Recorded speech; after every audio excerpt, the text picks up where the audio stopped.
If you take your credit card and you go shopping and you run up a large credit card debt, you're running a trade deficit with all those shops.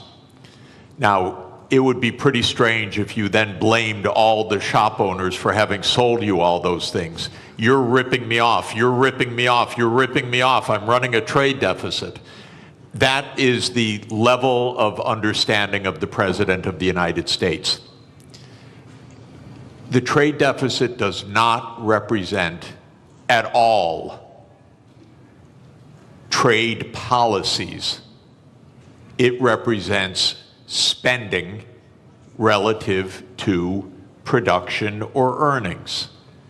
We call that an identity. I teach it in the second day of my course in international monetary economics. Trump never made it to the second day. So he says, you're running a trade deficit. Look, they're all cheating me. But all that's happening is the United States is outspending its national income. And you can look at the national income chart. You can add up consumption and investment and government spending, and you could subtract off gross national product, and lo and behold, what will that equal? Not approximately, exactly. That will equal the current account deficit, which is the comprehensive measure of how much you spend on goods and services versus how much you sell in goods and services. So the United States runs a current account deficit because it spends more than it produces. Why does it do that? We have a big credit card in the United States. It's called the national government. The U.S. government spends about $2 trillion a year more than it takes in revenues. What it's doing is making transfers to the American people and to American businesses.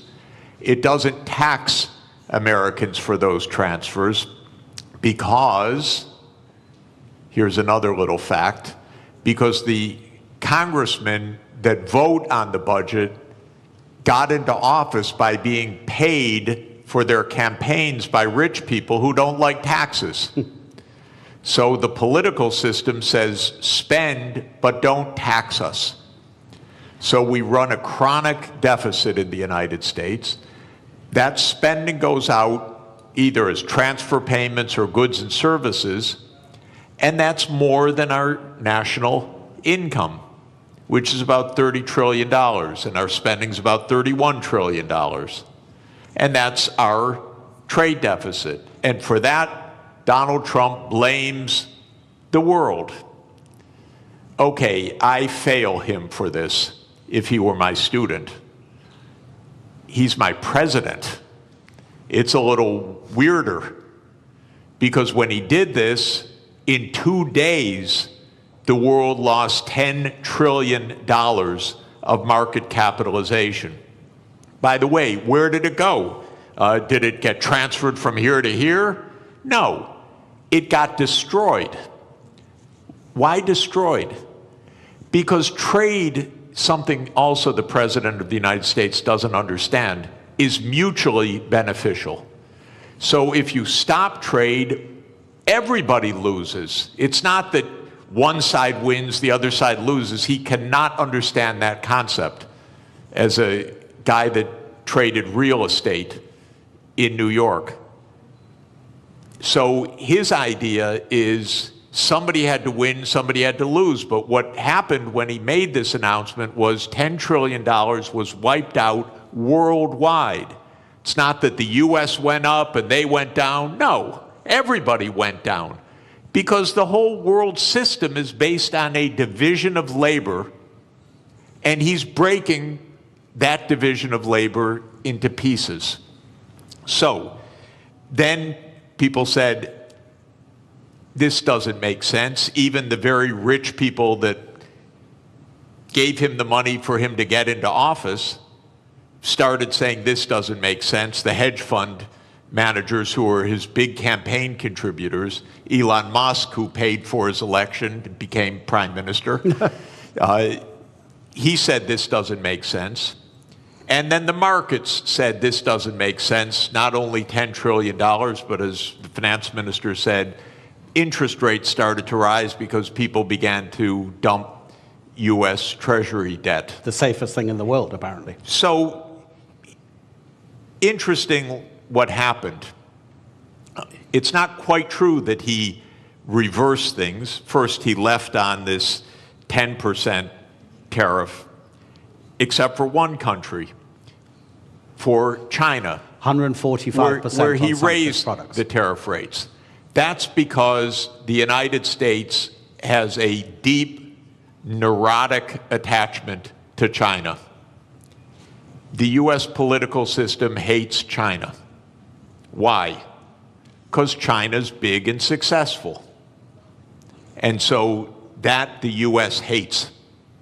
It's a rival, it's a competitor, and so this is the one thing he left on.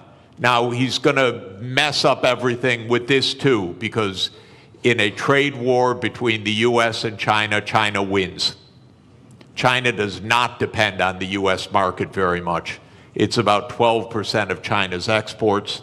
China will do just fine.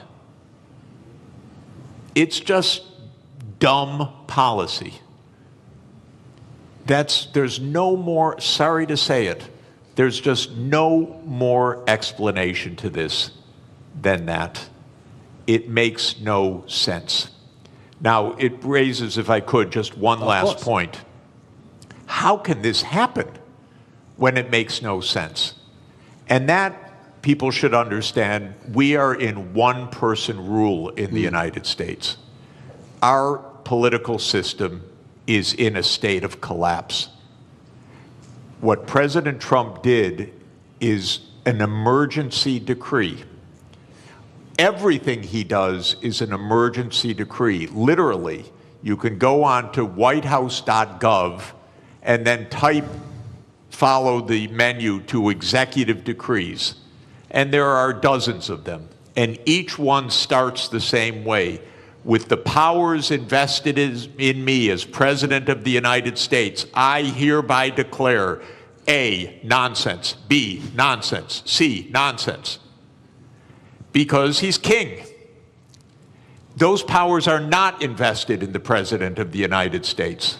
They're invested in the Congress. You read Article 1, Section 8 of our Constitution. It says that all duties originate with the Congress.